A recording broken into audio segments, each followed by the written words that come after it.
This is what the audience will be hearing at the San Francisco Opera House, the full sound of a 44-rank organ. But this is what the musician will be playing, a little Apple IIe computer, plus a hardware-software package called the Cathedral 100.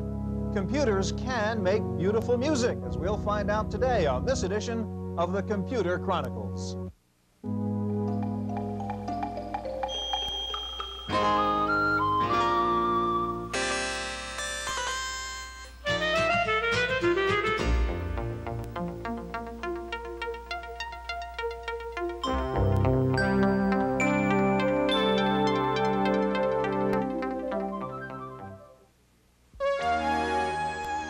The Computer Chronicles is made possible by Leading Edge, makers of IBM-compatible computer systems, including Lotus lookalike spreadsheet, word processing with spelling correction, communication software, and Hayes-compatible 1200 baud modem. Leading Edge with over 1,000 service centers nationwide. Additional funding is provided by McGraw-Hill, publishers of Byte. Byte's detailed technical articles on new hardware, software, and languages cover developments in computer technology worldwide.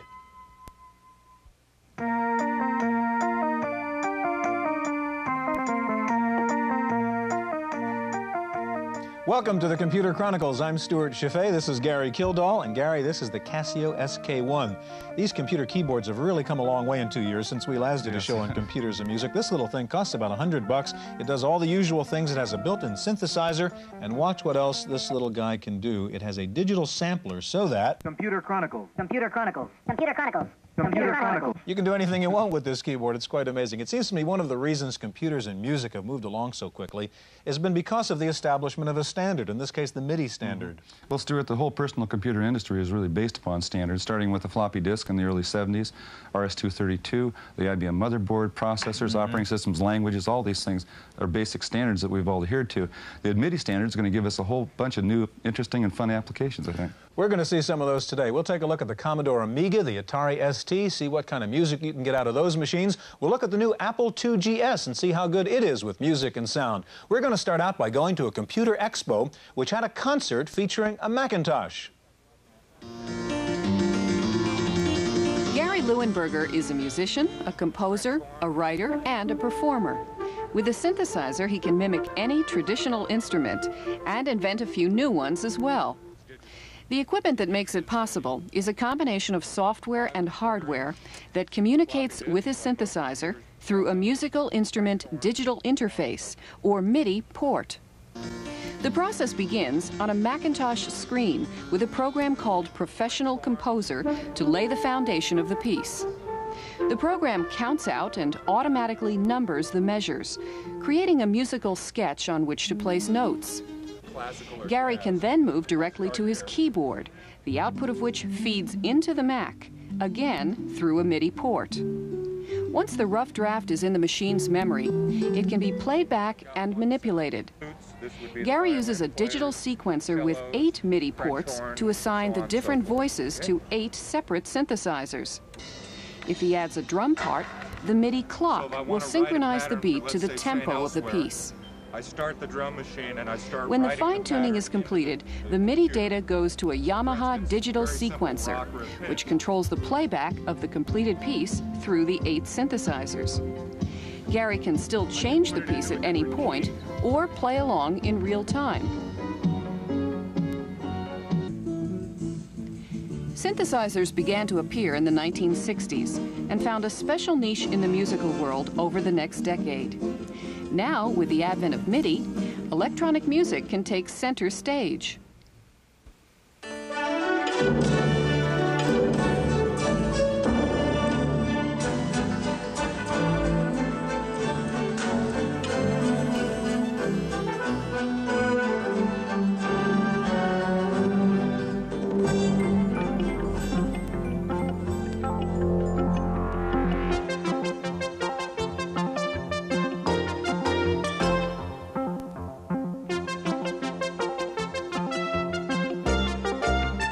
Joining us now in the studio is Chris French, a music software consultant with Activision. And sitting next to Chris is Bob Moore, president of Hybrid Arts of Los Angeles. Gary? Stewart, this is a really excellent example of a MIDI application. This is a music studio. It's a $70 package, runs on your Atari 520 ST, and lets you compose and play back music. So, Chris, can you show us the product?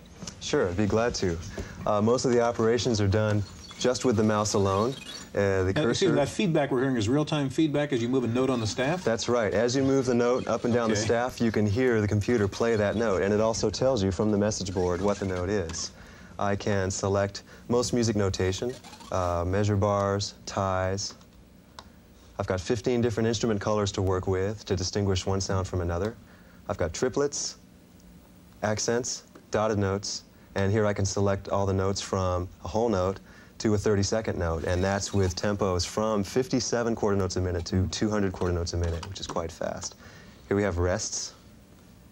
I can put an accidental on a note to change its key or stay in the current key. So you've got all the features that a composer would be using. Just about all the notation you need. Show us a piece of music that you would play just using the Atari sound chip by itself. Once again, just drag the mouse up to File, hit Song Files, and I want to load a song. I want to load a song called Ends Vision.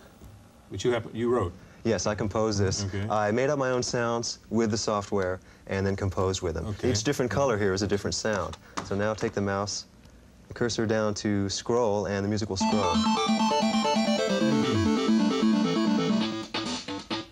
Okay, now we're just using the Atari right now, nothing else. That's correct. The sound chip in the Atari is playing all the music. We can stop that for a second, and now you've got a million toys over here. Introduce these other players and tell me what you're going to do next. Okay, these are MIDI instruments. We're using a MIDI cable out of the back of the Atari ST, which is, the MIDI port is built in, and we're using a Casio CZ101, a tone generator from Yamaha called a TX7. We've got a Latin percussion drum machine, and a regular trap set drum machine. These are all MIDI instruments, and the notes will tell the MIDI instruments what to play as the music is being scrolled by. Okay, so run this whole orchestra by for us. Okay, I'll dump this song with a trash can, go back to my file, song files, and I want to load a song. Actually, this was a popular song called Axel F from the movie Beverly Hills Cop. This is not the original recording, though. I wrote this music onto the screen, found sounds in my synthesizers and drum machines that I thought matched the original song, and wrote it onto the screen, saved it to disk, and this is what you get. There you have it. If we look just about where the dot is, that is the music that is being read, and the MIDI data is spit out to the machines. And how long did it take you to put together that song? This song took about 3.5 hours. Not too bad. But Bob, let's turn to you now. What is Hybrid Arts doing? What kinds of music products are you into? We manufacture a whole series of products for the 8-bit Atari computer and the 16-bit Atari computer. And you have something called a DAP? Right. A DAP is a system that we refer to as the tapeless recording studio or digital audio workstation. Okay, you're going to show it to us? And yes. It's over there? Yes. Can we go over there? Sure. Okay, let's do it. The music studio is software really for the consumer market. And I understand, Bob, you have products for both consumers and professionals. Can you show us a consumer product? Sure. I'll show you Easy Track. Easy Track is a program sold for $65 in the mega chain stores. With Easy Track, I'm able to start and stop the drum machine within the synthesizer, change patches. That is, this machine sends commands to this synthesizer, which is under the computer, to change patches, make voice changes, and start and stop drum machines, that sort of thing. So I can stop wherever I want to and continue on. Now, give me a quick summary of what Easy Track is doing with the Casio keyboard. Sure. What Easy Track is able to do is I'm able to turn tracks off and on. So you really got a recording studio here is what you're doing. Sorry. Then when you get all these commands together, you play the music back again and maybe record that result in. Sure. I can start and stop the drum machine and play a part. Keep that, hear that back. You can see the part that I just played there. If I want to, I can actually go up and correct the timing on that track. So correct to, say, a 16th note from that track to that track, replace it. Play it. Now the timing has been corrected on that. Okay, Bob, and at the high end, you've got ADAP. What does that do? ADAP allows me to take, well, replace tape. Oh, let's get out of this. ADAP is a 16-bit recording system. that, for the most part, in our eyes, replaces tape machines, and that's our eventual goal, is actually replace tape machines, the tapeless recording studio. What ADAP is, the version that I brought with me is a 2-channel stereo, high-end +4 type DBM input recording system, 16-bit. Right now, this version that I'm showing you is CD compatible. Okay. So what would a professional system equivalent to this cost? Well, if you went to as far as some competitors who are planning on within 5 years to release such a system, it'd be around $300,000, something like that. And Our system, the low-end system is $2,000. The high-end system is $15,000. Okay, now what are you doing with the CD player here? CD player, I can start from here, and it's a sound source. The stereo outs of this are patched to the stereo inputs of our recording system. The recording system takes the analog information from here, digitizes it, saves it into RAM, and then I can play that back and manipulate that information. Okay, No, it's being captured, the sound's being captured now. Right, playing from here, I've captured that sound. I can grab a section if I want to. I can zoom in if I want to, take a close look at what I'm about to capture. I can scroll that around, grab a section, listen to that. So this is sort of like the equivalent of a word processing system, but for music instead. Right. I can grab a section, place it anywhere else in the song that I'd like to. Okay. So you can take any audio source, put it in here, massage it, play with it, do anything you want with the music. And actually, this system is a lot more than just a recording system. I'm also able to take other functions, such as an oscilloscope, if I want to, or a mixing system. That is, we're planning on being able to offer 64-track overdub capability. Bob, we're out of time, I'm afraid. Okay, Gary, we've seen what you can do with an Atari ST. In just a minute, we're going to see what you can do with an Amiga and the new Apple IIgs if you're interested in music, so stay with us.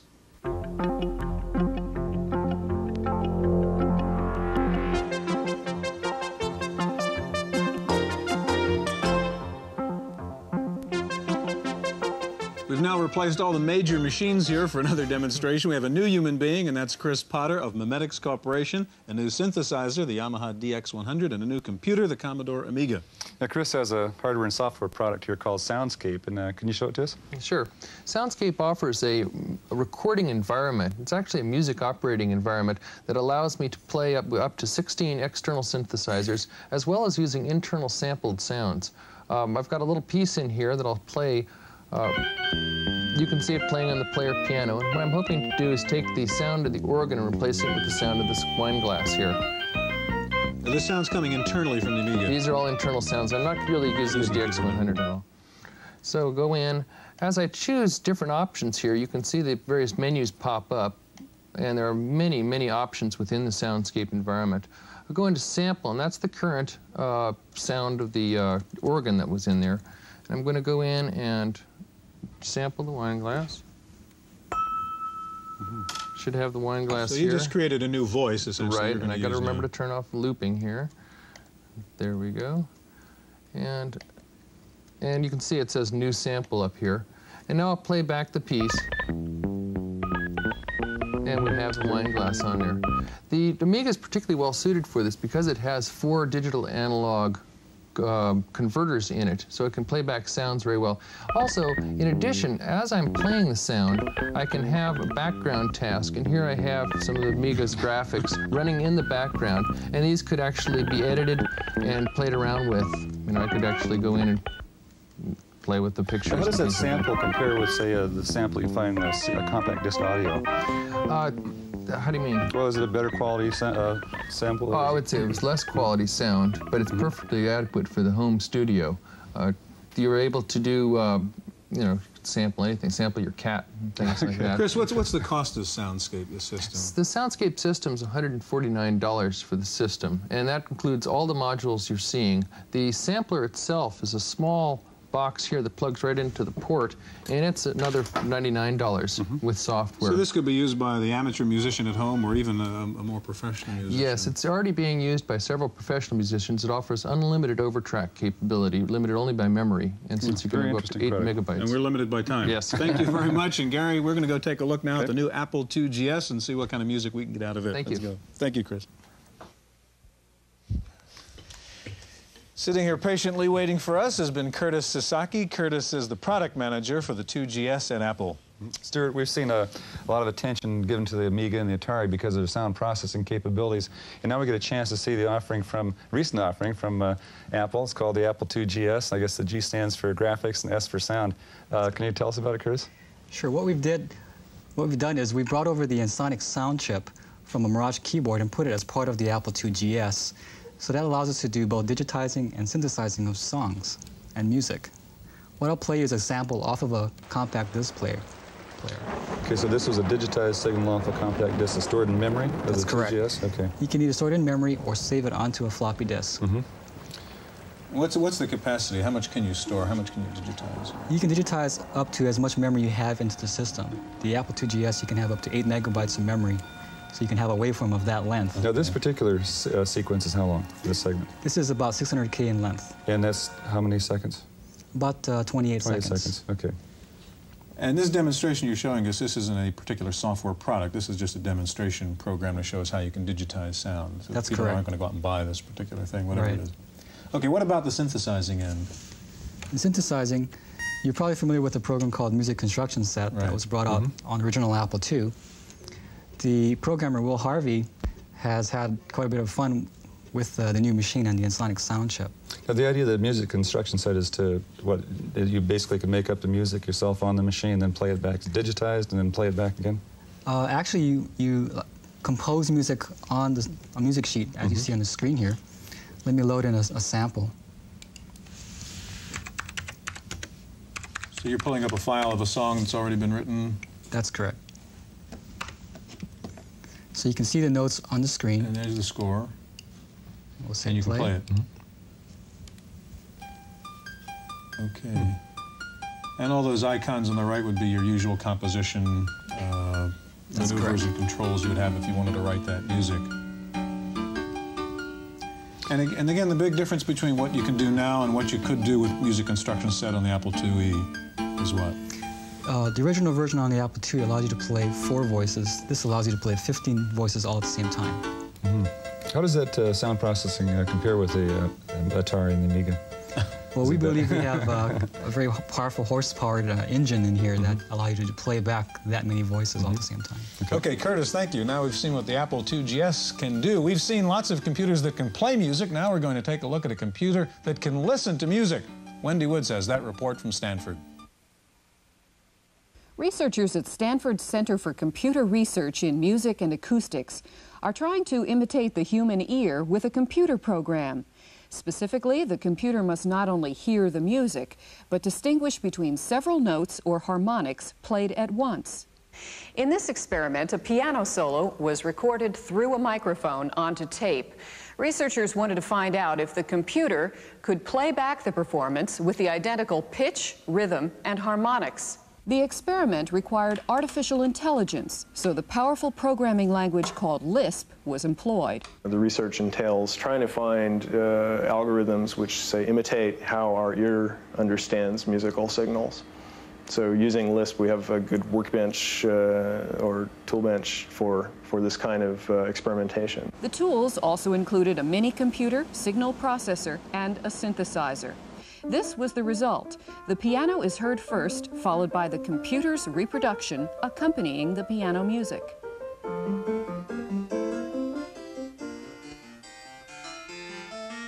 Another part of the software will write a score for the music and print it out. The entire process of analyzing one 30-second piece of music takes an entire afternoon for Stanford's Foonly mini computer. But as faster, more powerful microprocessors reach the market, the process could happen live time. For the Computer Chronicles, I'm Wendy Woods.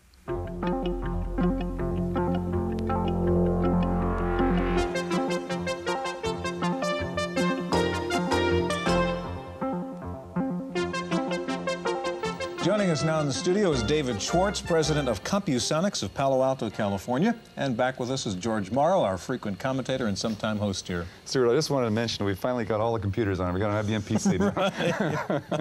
But there's something else there. I think it's important to point out here, this is a product that David has called Compusonics, and it's a recorder, as I understand it. And I'll have David explain a lot more about that. These two pieces of equipment don't normally go with it. Right. And it's part of the editing system he's also going to show us. So, David, could you describe the Compusonics? Well, the Compusonics DSP-1000 is the world's first optical disc audio recorder.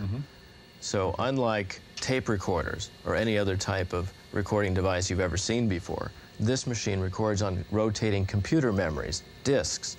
This is an optical disc used in the computer industry for recording, say, insurance company data or records or maps or whatever, oil company records. In this case, we've recorded music. You can actually see it recorded on the disc here. It's a little bit small for me to see the music, but I think that's important to point out that compact discs that people are used to nowadays, the little shiny silver things, they're what's called a read-only memory, and that is you can't write on those things, you can't record onto them. And so this gives you basically the quality of a CD audio, but you have the ability to record on it also. Is that correct? That's the important thing. It's recordable, and not just recordable. Recordable in a permanent way. I'm not sure if you've ever had a tape wear out on you, or jam, or get destroyed, or something like that, or just plain fall apart. Even more than that, I mean, you can massage and manipulate this music on the disc once you've recorded it, can't you? Of course. Well, it's data. Yeah, show us just that. Data. Yeah. This is a program that we call the DSP-1000 PC program, which is a software disk for the IBM PC. It will also be available for the Apple Macintosh in a very similar form, of course in black and white. And it allows you to list the tunes on a disk, database them, if you will, play them from the function keys on the IBM PC keyboard, or I think even more importantly, process the data. And that is a process like EQ, boosting the mid-range or reducing the level of the bass, for example. Or let's say that you have noise on your Can you show us how you Well, this key here, process, of course the process key, we move to a noise removal process screen, which automatically searches the data for impulse noise. So the computer found that blip.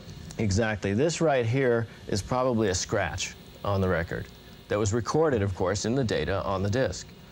Then the computer proposes to replace the scratch with the average signal from both sides of the scratch. And of course, you listen to that, and if you agree with the computer software, you push the F10 key and remove it. And you edit that piece of music. Now, you recorded, I think, on this compact disc a piece of music from earlier in the show, didn't you? Yes, I did. I was up in your control room recording. Can you prove that you did that for us, and this really works?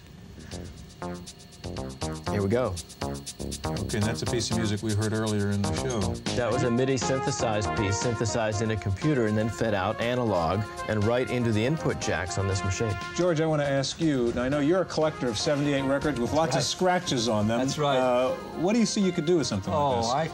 First of all, Stewart, I think I could probably take the worst of the noise out of my records. I could restore a lot of these historic recordings to something close to what they were in the very beginning. But then what this makes possible is something much more than that. If I did some analysis about the early acoustic recordings and then could take out the effects of those horns, then perhaps we could hear some of those early recordings as they might have actually sounded in the studios. It's one of the most exciting things that you can imagine. David, what is the market for this machine, other than weird guys like George here? Well, it's really for people at the top end of the audio market, audiophiles, who are extremely serious about their music and can afford, just like me, a $7,000 recording device that is the state of the art in recording. Except I can't afford it. And what is the price of the medium itself? Right now, these are $100 each, and they record about 80 minutes of stereo on one side, or a slightly more expensive disc recording 80 minutes on each side. David, one last question, just about out of time. Do you see this thing ever coming down in price where it really does become a consumer item? I see it coming down an order of magnitude, that is to $700, providing that the concept becomes a little more popular now that we're just introducing it. David, fascinating. George, thank you. We're out of time. Thank you for joining us. We'll be back in just a minute with this week's Computer News.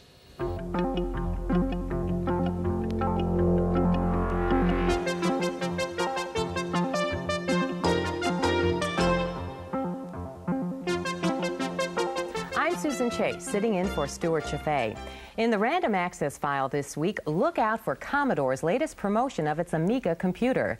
The price of an Amiga 1000 system with a color monitor and 256K of memory falls between $500 and $1,490. Also, if you buy an Amiga on Commodore credit this fall, you won't have to make your first payment until February 1987. Lotus announced plans to combine analysis software with financial information on compact discs, making it the first major software company to enter this emerging market. The system, called OneSource, comes with 8 databases containing 20 years of stock price information. Updated discs will be prepared weekly. Lotus expects to sell the service to banks, investment firms, and large corporations. Intel Corporation is expected to announce an agreement with IBM that will push it into the fast-growing business of making semi-customized computer chips. IBM is the world's largest maker of chips, all for its own use, and is well known for its sophisticated technology. Analysts expect this agreement to allow Intel to use some IBM technology for building semi-customized chips. This could be the first time IBM technology would be used to make chips for others. And as if it weren't enough companies making IBM lookalikes, now you can take a course to learn how to make your own clone at home. In California, San Jose State University will offer a 4-hour class that teaches students how to put together an IBM PC XT compatible system for less than $800. And in Florida this month, the National Association of Accountants will offer a similar class, which includes all the materials necessary to assemble a PC in about 3 hours. More classes are expected to pop up. Time for a look at software. Here's Paul Schindler with this week's review. You know, it's true what they say, the world is a carousel of color. If you're among the thousands of people switching to an EGA color graphics adapter each month, you should already know that the exciting new graphics standard can display 16 colors out of a total of 64 available. The question then arises, how do you get at the other 48 colors that don't pop up each time you boot your system? Well, you can do it with tricky programming, or you can change colors with Color Magic, a nifty utility program produced by the people who brought you the Volkswriter word processing package. Now, Color Magic gives you 16 canned color spectrums. EGA people insist on calling them palettes. One of the available palettes is an especially kinky one called Colors Not Found in Nature. Now, the whole idea may sound a trifle pretentious, but the right combination of colors can really improve the comfort of staring at a CRT for long periods. Besides, designer screens are fun, and former monochrome users will delight in mixing and matching colors. Color Magic, $40 from Lifetree Software of Monterey, California. For the Computer Chronicles, I'm Paul Schindler. In the legislative update file, the IRS continues its automation program. Businesses from anywhere in the country and individuals from 7 sample cities will be able to file 1986 income tax returns electronically. For the first time, electronic filers will be able to get an electronic refund if they include a number on their form identifying their bank. The IRS will instruct the Treasury Department to use electronic transfers to credit the taxpayer's bank account. Wondering how to send your latest drawing to a friend? Telegraphics of Cambridge, Massachusetts announced a $99 program that allows you to transmit graphic images via electronic mail. The program, called Television, uses compression and encoding techniques to reduce the amount of data necessary to define an image, then sends it through commercial email services. The recipient needs to use another copy of Television to decode the image. The program is available for IBM PCs and compatibles. Finally, are you afraid of computers? If so, you're not alone. 1/3 of all workers in the United States reportedly experience some form of uneasiness when they work at a computer, and about 1 in 20 suffer severe reactions. Wonder if you could call this an allergic reaction. Well, that's it for this week's Computer Chronicles. The Computer Chronicles is made possible by Leading Edge, makers of IBM-compatible computer systems, including Lotus lookalike spreadsheet, word processing with spelling correction, communication software, and Hayes-compatible 1200 baud modem. Leading Edge, with over 1,000 service centers nationwide. Additional funding is provided by McGraw-Hill, publishers of Byte. Byte's detailed technical articles on new hardware, software, and languages cover developments in computer technology worldwide.